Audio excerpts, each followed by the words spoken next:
Welcome to the Village Green NBTV show on the environment in Newport Beach, and I'm Nancy Gardner, your host. Today, two topics that all of us deal with. One is trash, and one is water, particularly conservation. I'm here with Mike Carey of CR&R, and here we are. We're fully launched into our new trash program.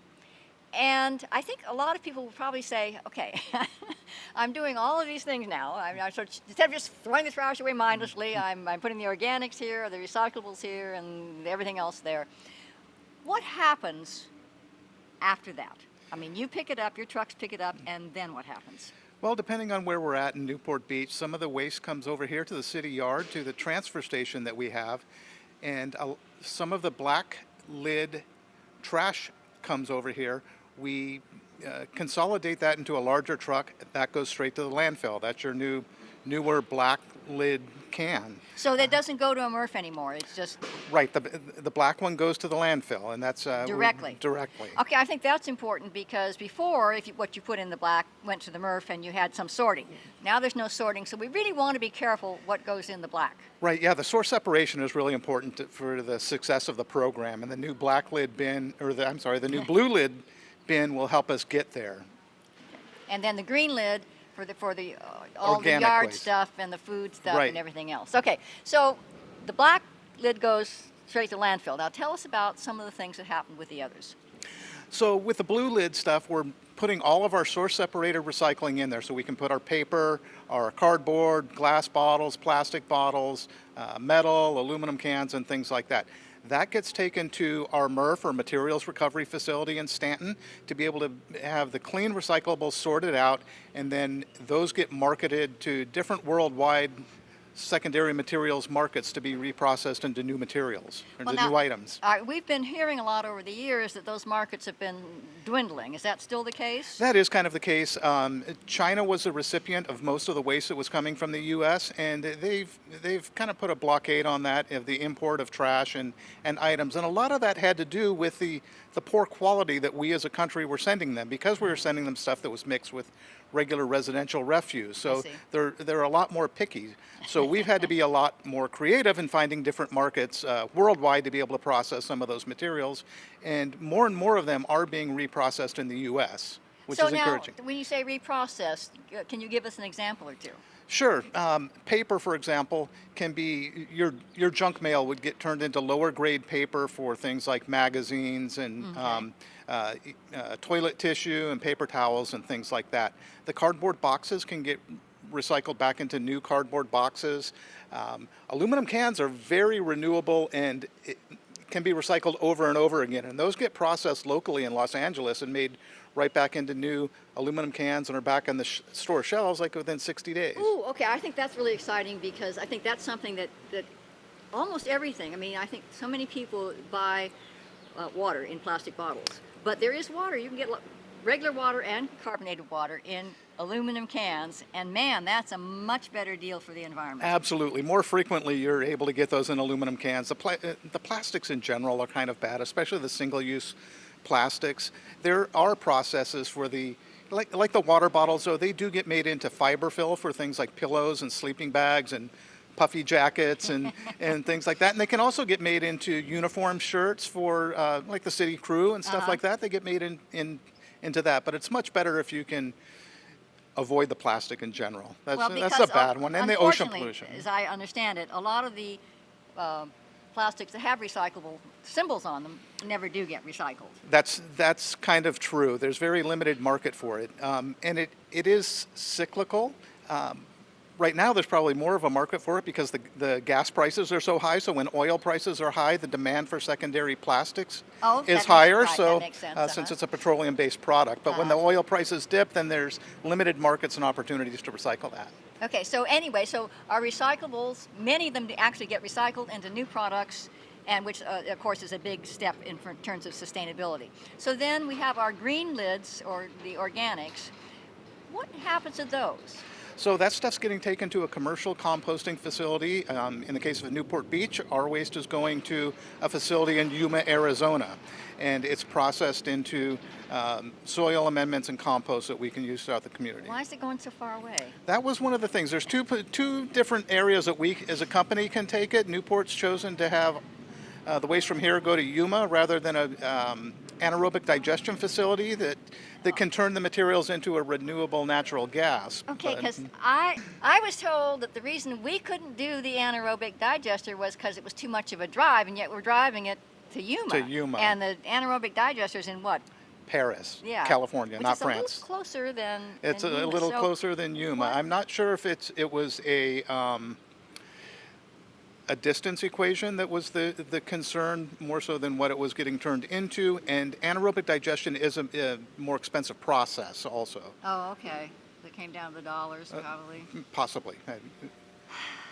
I wasn't involved in. I know. the- But I was really excited Yeah, yeah. because I think the anaerobic digesters are just so cool. I mean, It's take neat the- to see. Yeah. Oh, we always are eating, and we're always mowing our lawns, and this was a way to use all that Sure. stuff in a way. But okay, so we get a lot of compost. I'm just always worried that we're going to have so much compost we're not going to be able to use it all. Yeah, but I think we'll be able to use it all. Okay, all right, that's There's a good. lot of farmers in the Central Valley. That, All right. Well, anyway, it's progress. It's not all going to landfills, and that's huge. Right. Now, anyway. So then, part of the new thing is we have some trucks that are dual, and I think there's some misunderstandings about those. Yeah, those trucks are really exciting. It's neat for me to be able to see those, and it's fun to watch them in action. So they're literally split body trucks that can hold two different commodities, and we're using those on the peninsula and on Balboa Island in the tight alleyways to be able to pick up. One side of the truck will hold the recyclables, and the other side of the truck will hold the organics. And it is kind of a learning curve for some of the people that are watching that, because they think that the same truck or that it's Right. all going in the same They say, place. So "Here, it's a I little did- bit of a I mix. did I saw separate that it," guy. right. Yeah, right. So we're trying to avoid that and trying to highlight what the trucks actually do. But it's neat that they can hold two different commodities, so we can maximize the efficiency and send one less truck down on the peninsula and on the island. So- Exactly. I can't wait for you to get some in Corona del Mar. Because Yeah, I know. We leave it in the alleyways down Yeah, there. I mean, and I have a dead end alley, so I mean, when the trucks come, it's like, okay, I have to wait. They're very nice. and I then must they say, your drivers are always Yeah. very, very nice. If they see me waiting, they always move and let me come through, which I appreciate. So those are really good. Now, another thing is, we're all very new at this. We're all still on a big learning curve, Sure. most of us. But you did an audit, I understand. Right. We did one of the first audits was like the Santa Ana Heights, Newport Heights area, where they were the first ones to get some of the organics carts, and they did it. Let's see, we got those over there in February, I believe. They were the first ones to get them. So a lot of people were not mowing their lawns in February. It's still a little bit dormant, so it started out slow. But we were really impressed with the level of participation of people not putting the bad stuff in the organics carts. They'd had recycling carts for a while, so they're used to it. But what we're doing also is looking in the trash carts to make sure that people are effectively using the other two carts. And we were encouraged by the numbers that we saw and the level of separation. But like everything, there's still a little bit of work to do. And I think that's on us to be able to educate the community of Well, what can and can't go in there. Right, and some of this is not black and white. I mean, I'm thinking of the organics because as I recall, I was doing some yard work, and I had some, fairly big stumps of things, and I thought, I think those don't go in the organic because you like them a little smaller. So I put those in the trash, hopefully correctly. But I mean, so some of it's just judgment call, I suppose. Sure. One of the big questions we get of things going into the organic bin is pet waste. We don't want pet waste going in the organic bin, but that is a very common question. Yeah. Or even things like kitty litter. That's not Yeah. necessarily organic. One of the other things we don't want in there is palm fronds. Which we would think would go in there. You would think would go in there, but they're fibrous. They don't have really any nutrients, and they really gum up the system because they're so strong with and yeah. fibrous that they kind of muck up So the. if it takes you a long time to saw through it, you probably don't want it in the organics cart. Right, anything bigger than a couple inches. Yeah, We don't want okay. you out there sawing stuff. Or at least you don't mind my sawing stuff. You just don't want me to put it in the wrong bin. Right. Right. Well, any other just helpful hints for right now, the things that you see us maybe stumbling over? you don't necessarily have to clean and wash all of your recycling. People always ask, especially old school recyclers, Yeah. always ask, do I need to take the lids off of the jars? Those end up getting mechanically or magnetically separated in the okay. processing. You don't have to soak the labels off of your jars. That was a thing way back in the 70s. You'd have to soak the labels off jars. You don't have to do that anymore. right. But what we don't want is a half a container full of peanut butter. The odds of that successfully getting recycled are pretty Okay. slim. Or the items that are mixed materials, like a plastic and plastic and metal together, or plastic and paper. Those are more difficult to recycle. Well, it So probably to have doesn't this hurt. I mean, success, I'm thinking like a mayonnaise jar. You have a glass jar with a plastic lid. I don't know whether the plastic recycled, but I might as well just take it off and do it it's separately. right. Yeah, that's what we would prefer. But at the very least, rinse it out. Okay, yeah, Yeah. well, that's what I put the lid on, shake it a bit, Right. because we're also thinking about conserving water, so I don't want to Absolutely. spend Yeah, gallons of water cleaning this. Sure. So we have so many things we have to worry about I now. know. Well, Mike, thank you very much for your time, and I'm so pleased that we're seeing the progress. I think we'll make our targets, don't you? I think so too. I'm excited about it. Well- And the residents seem to be excited. There's not as much pushback as I anticipated. I know it's a huge learning curve, but people are excited about being able to participate in the Well, I in the think organics program. There were a lot of people like me that were going, I want an organics. Right, yeah. So- Early adopters. Right, yeah, okay, well, thank you so much. Thank you very much, Nancy. All right. I'm here with Mark Vukojevic of the Utilities Department, and we're going to talk about something we haven't had to talk about too much for a while. We were sort of living in a pleasant little heaven when we thought we had water, and now we're back into what looks like a pretty dismal drought situation. Now, I know compared to many cities, we are in better shape, and I don't want anybody to say, okay, I can do whatever I want, but we had some really visionary council people that got the city, and I'm sure with staff as well, doing this. Tell us a little bit about the history of water in Newport Beach. Sure, glad to. So we've been pumping as a city since the early 1900s groundwater, and we were pumping away. And at some point, our wells, began to break down, and we had seawater intrusion. And so by then, which was in the 1950s, we then transferred to pretty much all Colorado River water, and we were 100% reliant on Colorado River water back then.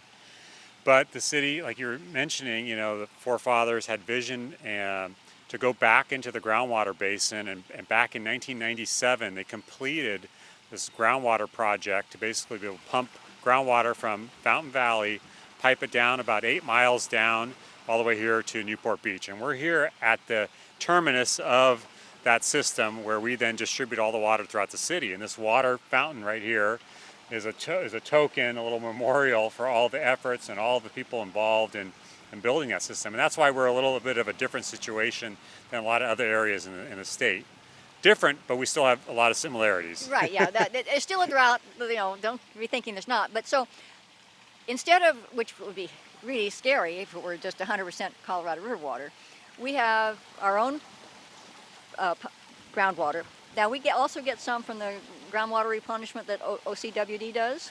That's right. Well, I mean, that's part of the groundwater system. The reason Okay. why our groundwater system works so well is they manage it very well, but they know how much water is going in and how much is going out. So we make sure we don't overdraft it, right, and become into a real situation there too. And part of that is they built the groundwater replenishment system, which recycles a lot of our wastewater and treats it through reverse osmosis and so on, and puts it back into the groundwater system, so then we can pump it out. It naturally filters itself through the earth, and then we can pump it out 800 feet down below. And they're constantly looking for ways to enlarge the system because there's always plenty of product to be recycled. And the more we can recycle, obviously, the more water we're going to have. That's right. Well, they're doing a second, actually the third expansion right now, should be ready shortly, and that's going to add more water to the groundwater basin too. But there is a finite limit when you think about it too, because through all of our water conservation efforts, there is less and less wastewater. So they're trying to get as much as they possibly can, but there's a lot of other areas in Southern California that don't recycle their wastewater, and that's going to be a big effort that a lot of agencies are pursuing. We're already ahead of the curve. We've already put in a lot of our investments, and so we're fortunate in that regard. Well, that is true, though, because I know when I was on the Newport Bay Watershed Executive Committee, one of the concerns was the whole system of the Santa Ana River coming, where we take the water, the runoff. Well, they were all doing such a much better job with saving water that there was less. I mean, so it's always this balancing act that we're going through, particularly when it comes to water. Oh, it is. It is. Water is it is a big balancing act, and you got all kinds of different water. Clean water, recycled water, potable water, rainwater, storm water. I mean, we could talk all kinds of things about water, but. So what do you project for the city in, say, the next few months? Do you see us putting in some stringent requirements, or is it going to be more messaging, or what do you think? So we're working on a few things, and we're definitely going to have to conserve more. We're in a better situation going in, but right now, the state requirements have changed, and we're going to be putting forth a certification of how much water we have for the next year, and we're going to certify that we have just enough. So what does that mean? That means no wasting, no overwatering, and we need to conserve too, because our supply levels are critical. They are in danger, and we need to make those efforts. So we're going to be ramping up a lot of outreach, a lot of explaining, a lot of education about how you can conserve water, also how you can reduce waste. I mean, there's this pretty obvious. People know it if they really want to ask themselves a question like, am I wasting water? I mean, if you see your sprinklers spraying the sidewalk, going down the gutter, I mean, you're wasting water, and that's not even talking about the long showers and all that kind of stuff. The landscaping and irrigation is where we see the greatest amount of waste. Now, I remember last time when we were really being very, very conscientious, and I did see, I would walk in the morning at the beginning of it, and I would see streams of water coming down. I'd be going, and it wasn't that people were trying to do that. A lot of times their sprinkler system went on at 3 in the morning or something, and they didn't know, and who's going to wake up at 3 a.m.? So is there, if you see something and you think, gee, I'm not trying to bust that person, I just want them to have the information, will you have numbers or something that can be called and say, would you check on this particular thing? Yeah, absolutely. We're going to let this truck drive by here real quick. Ed.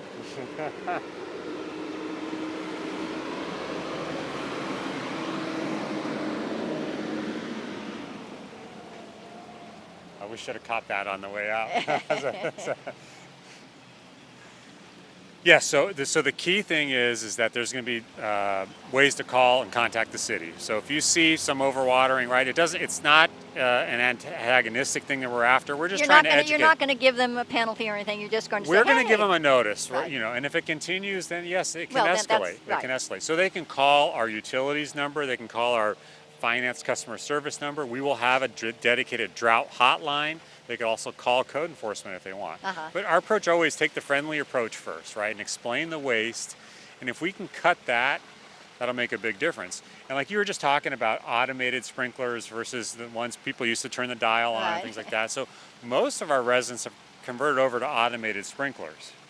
And so, but do they know how to operate them too? Or is their gardener maybe doing it for them and making sure it's extra green or something like that too? Because that's how they get paid, if their grass is green or not. Right. Well, so then there's also this issue that a lot of us have just continued what we were doing the last time. So it may be a little harder to get savings because so many of us, I'm sure we all increased, but most of it didn't just go back to the lavish, I can have anything I want in terms of water. Hopefully we didn't anyway. Yeah.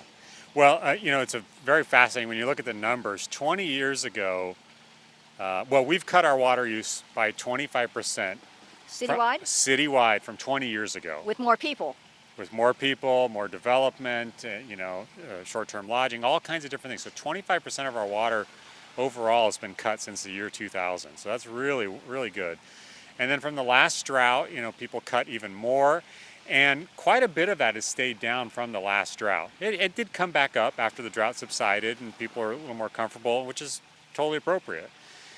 The overall theme for, as we go into this next drought, really is going to be, what to do. Yeah, okay. And a lot of people do. They remember from 2015 what to do. So there's different ways. Like I have this simple one. Let's say your sprinklers run 5 minutes.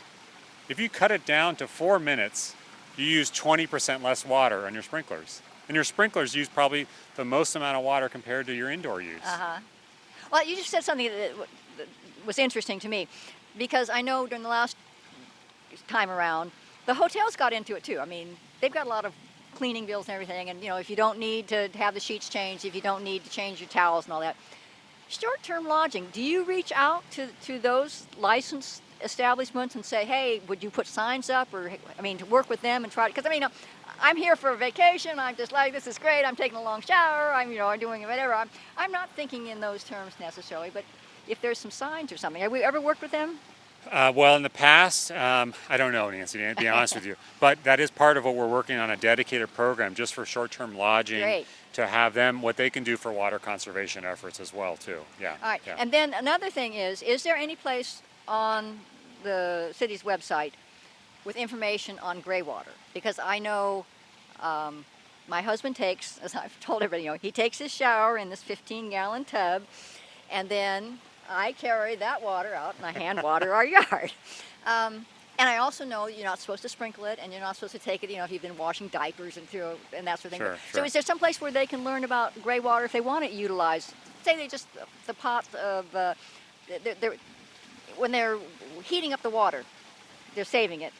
And in a sense, that's gray water if they've got dishes in it or something. So how to use it? Is there something for that? We have very little on gray water use, right? A lot of that comes through word of mouth, and people watch, life hack videos and things like that too. So that's what we kind of rely on, because that aspect of it is very burdensome, right? I mean, when you think about carrying that 5-gallon bucket of water around the house and stuff, Hey, and people you go to can the do gym. it, and there's your gym effort there too.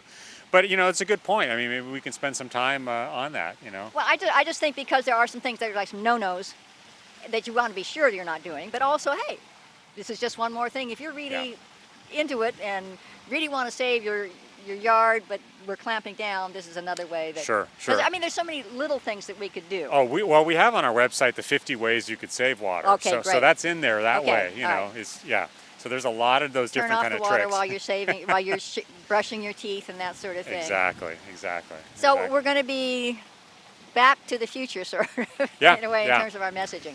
But things have changed too. We have different information.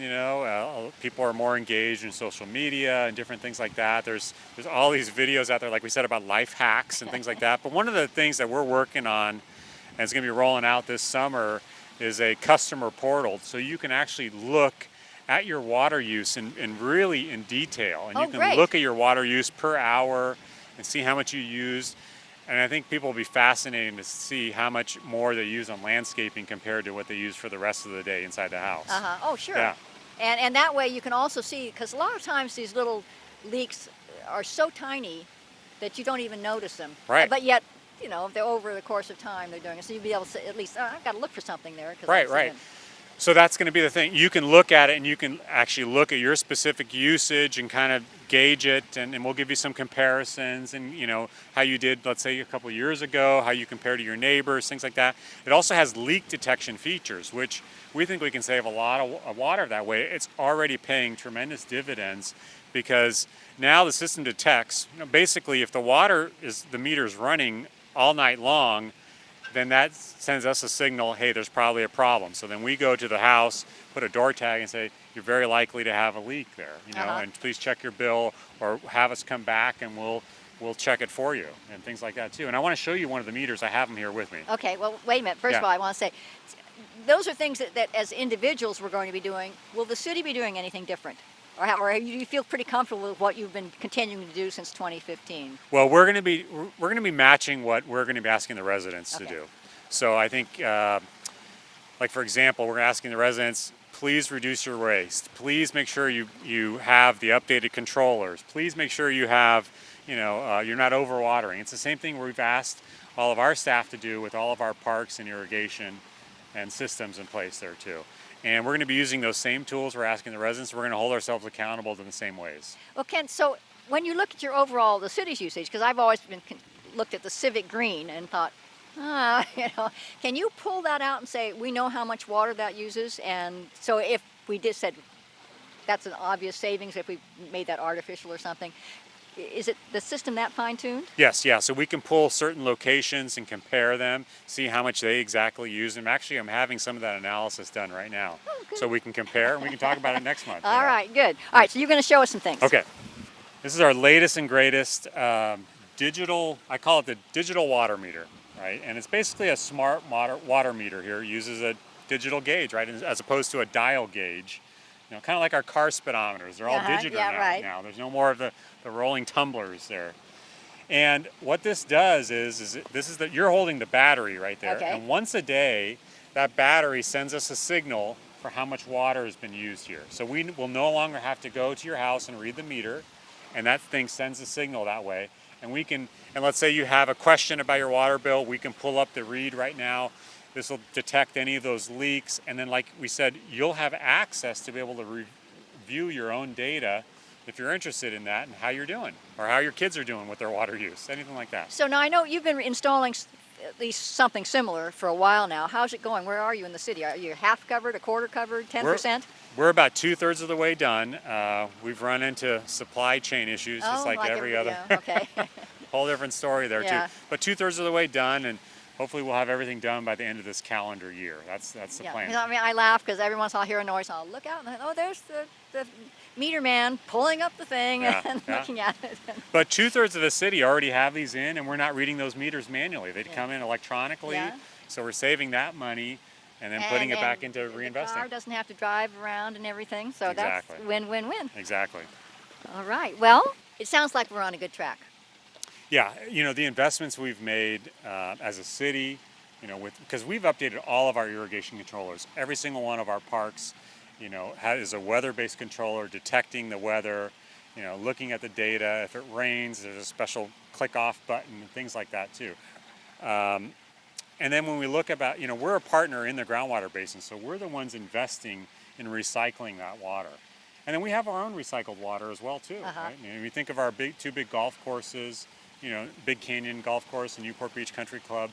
Those are all on recycled water, you know, and that's part of our system that we invested in as well to get to those big facilities recycled water. And I'd like to take you there next time. Okay, we will for sure go and do the recycled water, because I know one of the things that people have said is, why can't we have more? But it's not easy because you've got to dig and put pipes in and all that sort of thing. Pipes and pumps for another day. Yeah. But we are expanding, like one of the big projects Public Works is working on right now is repaving of Jamboree from Coast Highway all the way to San Joaquin Hills Road. And so we're going to be repiping that whole median there, so that's going to be all on recycled water. Oh, that's great. Yeah, so it's a great project. See, I think that really a great point here, because so often, in the past at least, it seemed like, hello, are you two departments talking to each other right now? And this is a case of going, oh, we're going to be digging this up, and great, we can be doing this. That's terrific. No, definitely. And it's going to be a good use there. And you know, part of our challenges is now, let's say that area will be green, and people wonder why, hey, wait, how come they get to have green grass over there or green landscaping? And that's going to be on recycled. So we got to do a better job of advertising our recycled water portfolio and how we have that investment. You know. Okay. But it's a good thing. And we're always working with our projects. I mean, there's an endless amount of projects to do in the city, and you see them getting done out there. Oh yeah. Well, I heard them all as they were going down Coast Highway in front of Mar. Yes, that big paving job as well, too. too. Yeah, I was like, okay, are we through yet? But we don't have to do it for a long time again. All right, well, thank you, Mark. We'll talk next month about some purple pipes. Okay, that sounds great. All right, Good, thanks. Nancy. You know, speaking of water, this is a really interesting couple of plaques here that talk about the people involved. And just some names I want to give you. The City Council, when this was completed, the groundwater system for Newport Beach, Jan DeBay was mayor, Tom Edwards mayor pro tem, and then Norma Glover, John Hedges, John Noyes, Dennis O'Neill, and Tom Thompson were on council.